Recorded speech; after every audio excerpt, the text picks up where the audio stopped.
রোজার এই বিকেলের সময়টা আর কাটে না, তাই এখন আমার এনকে জুনিয়র টিমসকে নিয়ে হাঁটতে বের হয়েছি। এই সময়টা কাটতে অনেকটাই কষ্টকর, তাই একটু হাঁটতে বের হয়েছি। এটা হচ্ছে দারোগার পুকুর। এখানে আগে ছোটোবেলা অনেক গোসল করতাম। ওই যে ঘাটলালা সিঁড়ি, এখন চারপাশ দিয়ে অনেক জঙ্গল হয়ে গেছে, দেখাই যায় না। দেখছেন কত জঙ্গল, রাস্তাটা একেবারেই শুনছাম। এই রাস্তাটা একেবারেই শুনছাম। আমাদের এনকে জুনিয়র টিমস মেহেরাপ আর জারিন সোনা এসেছে। আরাফাত আর সারাফাত আর সোয়াপুর সাথে ওর নানু বাসায় গিয়েছে, তার জন্য আর আসতে পারিনি। তাই আমরা একটু হাঁটাহাঁটি করতেছি, দেখি একটু সময়টা পার করতেছি। আমাদের মেহেরাপের আজকে 14টা রোজা, ওর জন্য সবাই দোয়া করবেন। মেহেরাপ একটু তাকাও, আলহামদুলিল্লাহ বলো।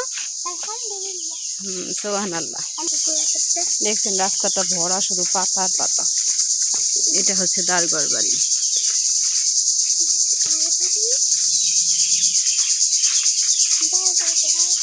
আগেকার দিন এই গাছগুলো দেখছেন কিভাবে একা বেঁকা হয়ে আসছিল। এই যে একটা ভিতরে রাস্তা দিয়ে যাচ্ছি ক্যাম্পে, ওখানে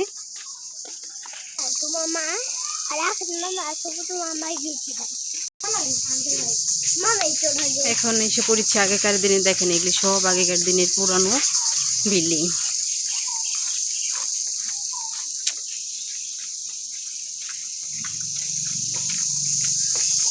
এই বিল্ডিংগুলো অনেক আগেকার দিনের ছিল।